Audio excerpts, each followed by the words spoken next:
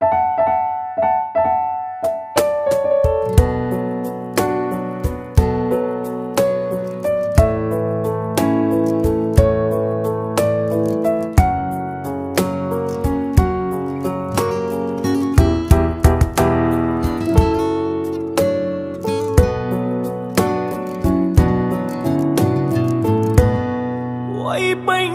សប្បាយខ្ញុំយកប្រពន្ធកងណាំខធ្ងន់ទុនជើងទុនដៃធ្លាប់តែដើរលេងមិនចេញធ្វើស្អីពេលនេះមិនចាស់ថ្លៃទើបដឹងប្រឹងណា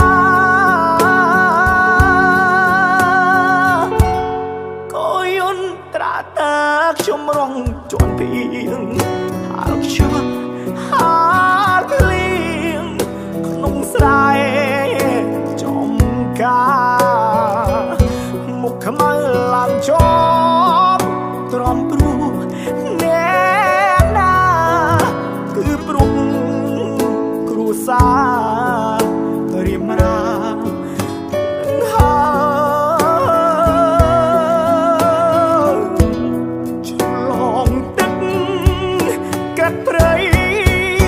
ចុះដីឡើងភ្នំប្រឹងប្រែងខិតខំណាខ្លួនខ្ញុំអើយក្រោយពេល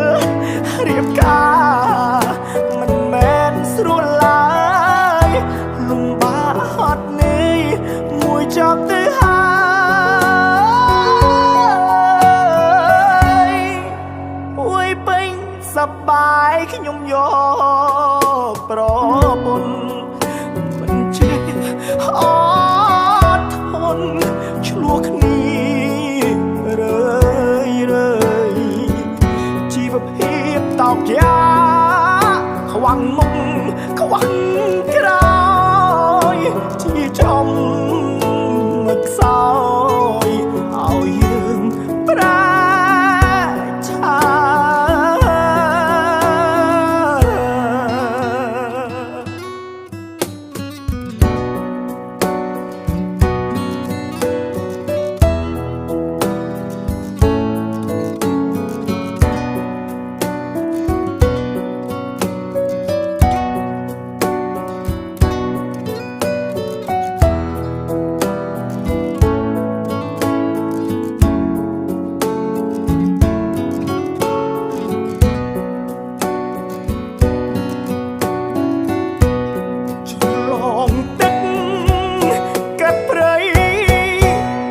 ដីឡើងភ្នំ